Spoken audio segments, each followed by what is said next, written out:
Hello, everyone, and welcome back to the Jack and Joe Show, which is something we haven't been able to say for the last couple of weeks. Jack Kelly, how are you doing? Yes, very well. Welcome back. How was your holiday? It was fantastic. It was a very good time to get away from Fulham, that's for sure. But I had a wonderful time and now ready to go in what is not the most wonderful time of the year, but it's up there. I mean, it can't quite be, transfer deadline day, but this is No. the typical most wonderful time of the year in the run-up to Christmas. Jack, before we get into it, I haven't forgotten that we must put a word out to our sponsors, and that is obviously for the entire of the 23-24 season, Green King Sport, who are sponsoring Fulhamish, and we are still very, very grateful. Where football is more than a game, Green King Sports venues are showing every single televised Fulham fixture and beyond throughout the course of the season, and that will obviously include the Monday night football in this in a week's time against Wolves. You can do that instead of turning to a dodgy stream like I have sometimes done. Maybe. Yes. Yeah, no, honestly, I went to a Green King pub last night to watch England against Macedonia for my actual sins. I mean, it was awful. Refereeing performance was terrible. The game was awful. The pint was not awful. It was delicious. I had one of these, I think it was like a new IPA that had been imported and it was really delicious. So yeah, I mean, they've recently launched Green King Sport, their new Instagram page, which is home to fan content and deals and competitions. So give them a follow. You'll be helping out Fulhamish by doing it as well. Let's have a look at the weekend's action. Apologies if there's a bit of internet delay. My internet's not playing up brilliantly. It is playing up. It's not playing. It's not connecting brilliantly today. Wow. Saturday, Manchester City hosting Liverpool in the early kickoff. I mean, that's a scorcher of a fixture, that is. That's on Sky Sports. Interesting how Sky and TNT have swapped around this weekend. On TNT in the late kickoff, it is Brentford hosting Arsenal. Sunday, the Super Sunday, Spurs v Villa. I'm fortunately going to be there. Can't wait. And the late game, Everton, 10 points deduction, Everton. We will speak about them a bit later, hosting Manchester United. And on the Monday night, of course, the famous and massive Fulham hosting the not so famous and not so massive Wolverhampton Wanderers. Adama Traore run it back. Joe, it feels like we haven't spoken, or I suppose we haven't really spoken. No. Before we get into Wolves, before we get into everything else we're going to talk about, how are you feeling about things, Fulham? Because I suppose you went away just before we played Manchester United. We lost 1-0. We then lost to Villa. We beat Ipswich, and before United. I can't remember now. That was just before United, yeah. It was. So, 2 games, 2 defeats. Not a lot to be excited about. But does this 10 points deduction, I suppose we'll get onto it a bit later, does it make a difference to our fortunes this season? I mean, kind of. In terms of how I feel about Fulham, I just feel very, very underwhelmed. And that is something that could definitely change. I mean, what has happened so far this season has not been a disaster by any stretch of the imagination. We're in the quarterfinals of the Carabao Cup. And we're not, maybe position-wise, it could be prettier, but we're not near the relegation zone points-wise, which, let's face it, is the main target. But it's too close for comfort compared to what we were used to last season and compared to the summer we should have had. And I think that now it's got to the stage where the performances just aren't quite there either. It's not games like that Man United one I thought was a bit rare, where I thought that it could have gone either way. I thought we were quite good on the day, nothing special, but we could have nicked it. If every game was contested like that, great. But it hasn't been. You've had games like Tottenham. You've had games like Aston Villa where we're just not in it whatsoever. It's one of those where one win rockets you up the league at this stage. It's all very tight and congested in the lower mid-table region in particular. Everton's point deduction heightens that further because obviously they were actually having a reasonably decent run. They've started to shoot up the league almost to the top half. That's put them down there. I've seen a lot of people saying it's probably the best ever season to get a points deduction, and you have to sort of agree with that. from their perspective, because the bottom three, without being cut adrift, Sheffield United have had a couple of very positive results in the last 2 games, to name just one. It can change very quickly. I feel underwhelmed. I think that's the same for most people. But this Wolves game is the start of a run that it's going to be a crucial run. The home games in particular. I'm looking at the next 4. I'm looking at Wolves. I'm looking at Nottingham Forest, West Ham, and Burnley as a huge opportunity. But it should be more than opportunity. It's basically compulsory that we have to pick up a great deal of points, and I'm hoping that kickstarts on Monday night, Jack. Yeah. Absolutely, Joe. It's such a weird season, isn't it? Where we spoke about it last week, me and Jack, but as a fan base, we're quite underwhelmed with what we see on the pitch. But it could be a situation where even if we play terribly and don't get great results, in the short term, we're still actually okay, really okay. The points deduction for Everton, let's just come on to it now, because it's so. You touched on it. There was a report that came out that they were going to get 12. It came from an account that's pretty unreliable. Yet 2 days later, it came to fruition, where Everton are now on 4 points, but they're only 2 points off 17th. And they host Manchester United on Sunday. I'm sure it'll be an incredibly classic Goodison Park atmosphere. But 1 win will see them outside the relegation zone. Fulham sit on 12 points as we go into that game against Wolves. Of course, we play the Monday night, so we will know everyone's results before we play, and that might have some sort of bearing on the game. We are actually 3 points behind Wolves as it stands, because they beat Spurs at the weekend, didn't they, last weekend or before the international break. How are you feeling for that Wolves game?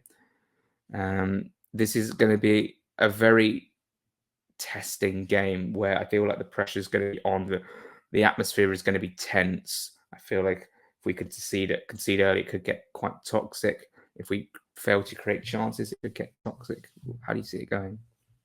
Yeah, it's a weird one, because when you look at the fixtures at the start of the season, you probably outline this as an absolute, we need to get 3 points from this game. And don't get me wrong, this is still a very, very important game, but almost the feeling around both fan bases is definitely different to what I was expecting coming into it, in terms of Wolves are on absolute cloud 9 right now. They're all sort of behind Gary O'Neill and what he's brought into this team and the team spirit they've got. We've all seen the videos following that dramatic win over Spurs, to name just one. They had great results against City, a great performance at United, to name just a couple. They're really all pulling together as a team, and it's a great team spirit there. They've got quality attacking players that can cause issues. It feels like the issue for Wolves the last few years has been scoring goals, and they've suddenly rectified that with the same group of players. Pedro Neto, before his injury, was in the form of his life. It's yet to be known whether he'll be back. Hwang's having a wonderful, wonderful start to the season as well. And Cunha's been a real threat for them. I think he's top for dribbles in the league and is definitely the biggest threat in carrying possession through to their forward line. One positive is that Dawson is suspended. He's got his 5th yellow, and that is a key member of their defence.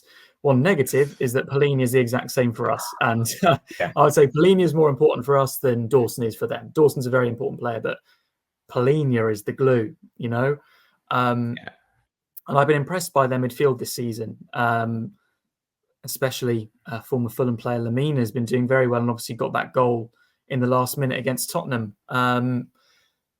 So, Jack, we have to think positively here, because we need to get a good result. And whether that good result is a draw and an improved performance, whether that result is a win, is yet to be seen. A loss is not acceptable.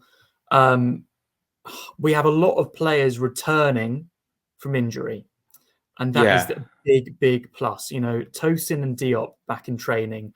Tete was on the bench against Villa, and so was Traore, and he even had a little cameo at the end. So we're not far off from a fully fit squad. Obviously, Muniz sounds like a slightly longer term injury. In terms of the team you play, I feel like this has to be the opportunity to shake things up. We've had the international break. We've got players coming back We've had a poor run of form. We've got a home game just before we've got a run of other winnable fixtures. What do you see happening? I'll say, what do you want the team to be rather than what do you think it will be? And then what do you think the score is going to be? I think last week, me and Jack sort of established that we need to shake things up, definitely. We will. I'm not sure. Silver is... He quite likes to keep a similar 11. But I think it's time for change now, where we just need to see a little bit more front-footedness from Fulham, because we're at home and also against the Wolves team who, on paper, that is a winnable game. Paulinia's out, isn't he? Okay, so I want to see Leno, Tete, Ream, Bassi, just for insurance, just in case that like Diop and Tosin are not ready, and then Robinson, Harrison, Reed, Lukic, Iwobi as a 3, and then hold on, yeah, and then Wilson left, Adama right, Vinicius up top. I don't see that.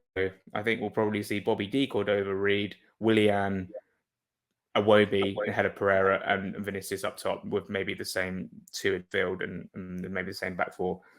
Score prediction wise,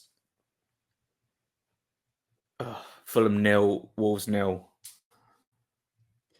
Okay. I can't really see.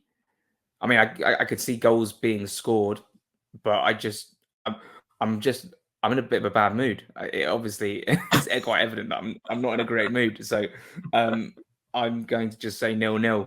It's going to be a frustrating game.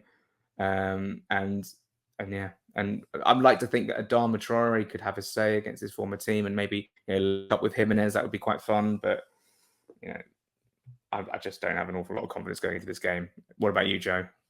I mean, yeah, you say you haven't got a lot of confidence. I mean, why would you? We've been shown nothing this season to give us confidence going into this game, whereas Wolves fans have. But a win would be massive. Leno in goal, agree, obviously. I agree that I would like to see Tete come back in at right back, and that's no slant on Castagne, who I think has done a very adequate job.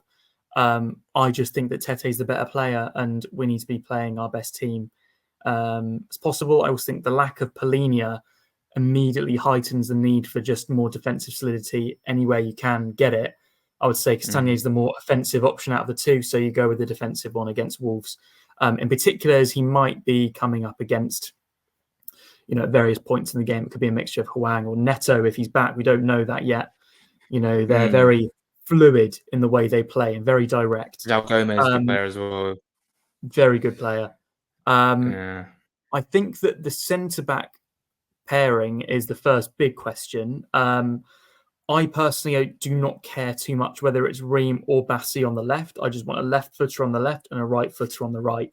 And again, I'm not too fussed about who it is out of Tosin and Diop.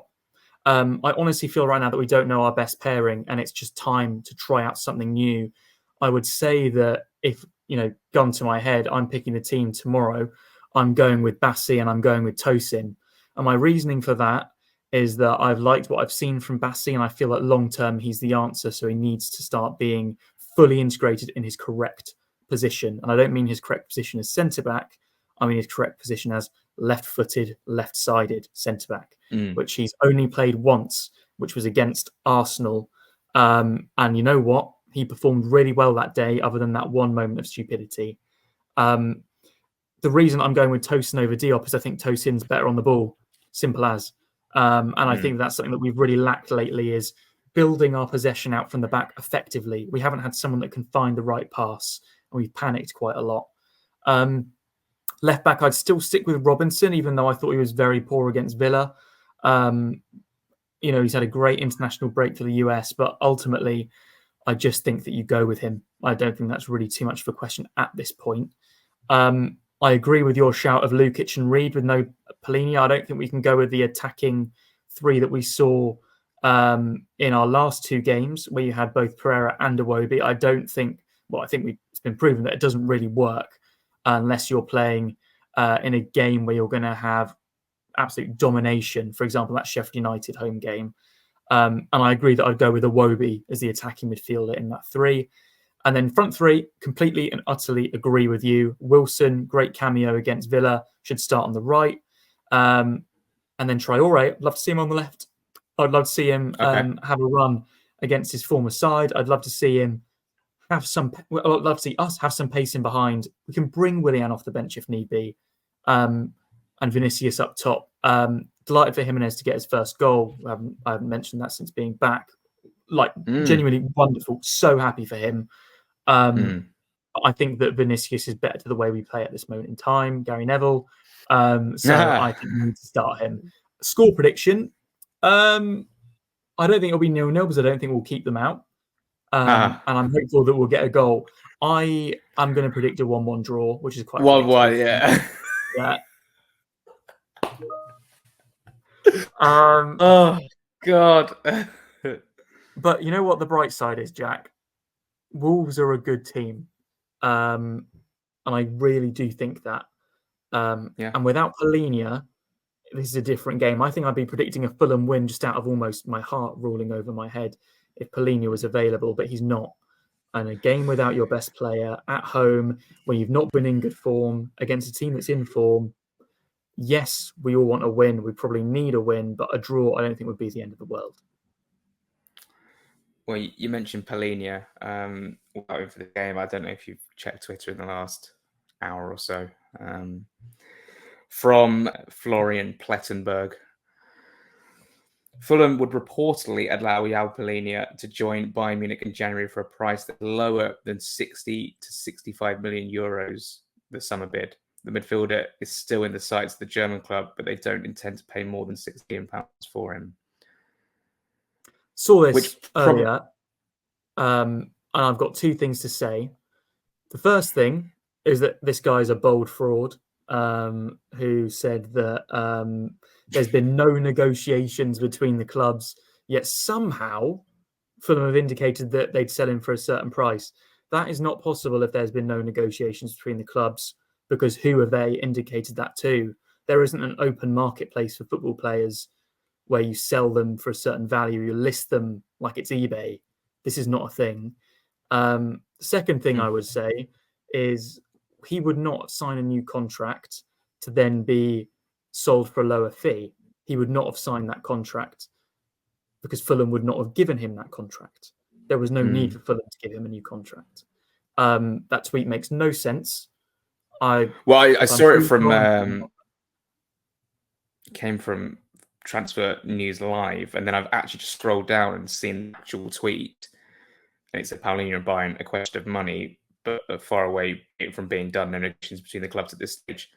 So I think the news is there's no news. Well, a good team. Gary O'Neill's a good manager. He was very well, I think.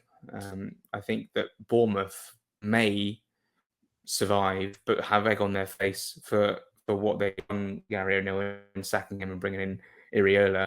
Yes, they beat Newcastle by 2-0, but they've been pretty poor this season. And Wolves have actually picked it up a little bit and were unlucky on the opening day against Manchester United. They beat Spurs and were wilted for that as well. On to more positive news. Andre from Fulhamish. Now, we could be beating Arsenal and Manchester United, Liverpool, to his signature. And that would be some statement, Joe. We spoke about it last week with Jack, but since we last spoke, more has come of this, saying that Fulham could sign him in the coming days, which obviously isn't possible. It's not January just yet. But to come his signature and maybe get it done on January 1st, January 2nd, would be a huge coup.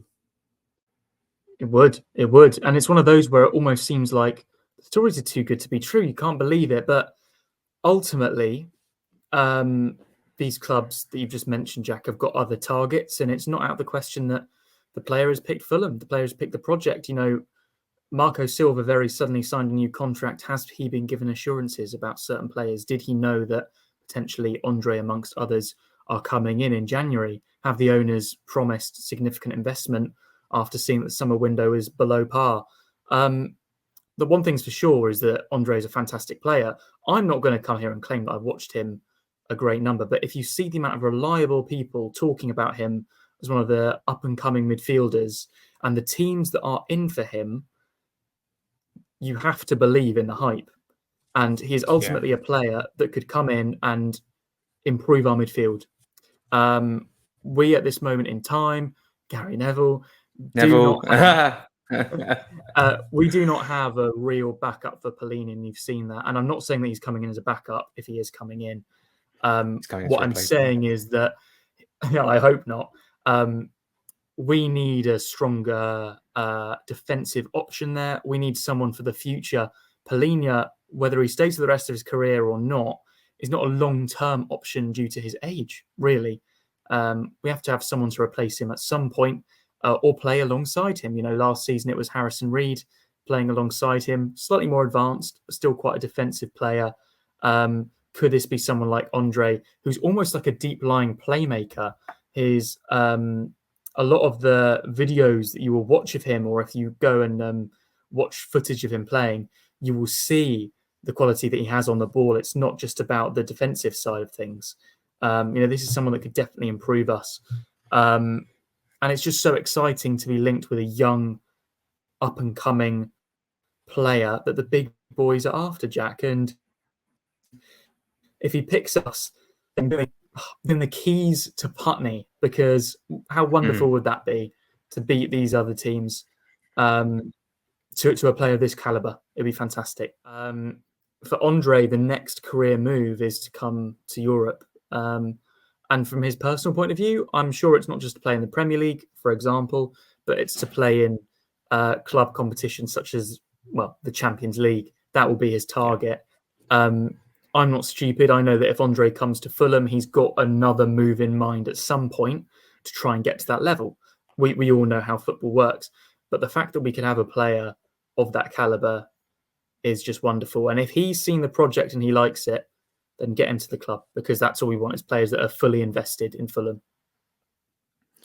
Not only fully invested in Fulham, but fully invested in playing for their countries. Let's just quickly touch on Tim Ream, Anthony Robinson last night, who had to. Well, it was bizarre. It was Serginho Dest who got sent off for the USA last. I don't know if you saw it, but for anyone who didn't see it, he tried to keep the ball in play and he didn't, and then just threw his toys out the pram. And Tim Ream had to tell him off like he was some sort of headmaster to a school kid. He said it's a complete lack of respect to the guys that are playing, for the guys that are on the bench. For me, it's just a feeling of disrespect to be completely honest with you. I've never seen anything like it. I mean, it's that sort of head loss. And this is a player we were linked with in the summer when we did the transfer show with Dean Jones and Sammy in the summer. And it feels like we've dodged a bullet there. I mean, what an absolute disgrace. And fair play to Robinson for getting the goal, and fair play to Tim Ream for being the professional about the whole situation. Okay, we've done Wolves, we've done Everton, we've done Andre. Anything more to touch on before we call it a day? I think it's just about, this is a run now where we just have to get to January almost, and this is the start of a really important run. And I heard what you and Jax spoke about, in the recent weeks about atmosphere, and what it would be great to see on Monday is a Craven Cottage that is bouncing again. I thought that it was back there for the first 10-15 minutes against Chelsea, and then obviously the match went against us, and ultimately that's what happens, when it's so deflating. The atmosphere suddenly decreased, but it would be great to see that atmosphere back at the Cottage. It's always better for midweek games under the lights, but we need to get behind the team because this is a massive game. I don't think we'll go down, but we are in a situation where we need to be looking over our shoulder, and we need to be winning these games to get away from that danger. And a win would be absolutely massive, and we need to do all we can to help the team. Absolutely. I mean, Everton and Newcastle came on sale this morning, and Everton has sold so many tickets. Well, it's a quarter final. I get it. I mean, that's fantastic. But it's all well and good buying the ticket, but recreate the atmosphere we did at Ipswich. we're both going to that one. That'll be fantastic. Also, keep the comments civil. Over the last few weeks, there's been far too many comments about either Joe or Jack Stroudley not attending games. Look, people can do what they like. You go to games, you don't go to games. People have other things to do. It's ridiculous. So keep it civil in the comments. Joe, thanks so much for being here. Thanks a lot, Jack. And just think, the contrast next week when we beat Wolves 5-0 is going to be Tony Stark, Jack. It's going to be fantastic. I think we need a win and a goal. Just to boost morale around, or a corner. A shot on target, morale. Please. This is nothing against Marco Silva or anything like that. It's just, as a team, we're just not performing.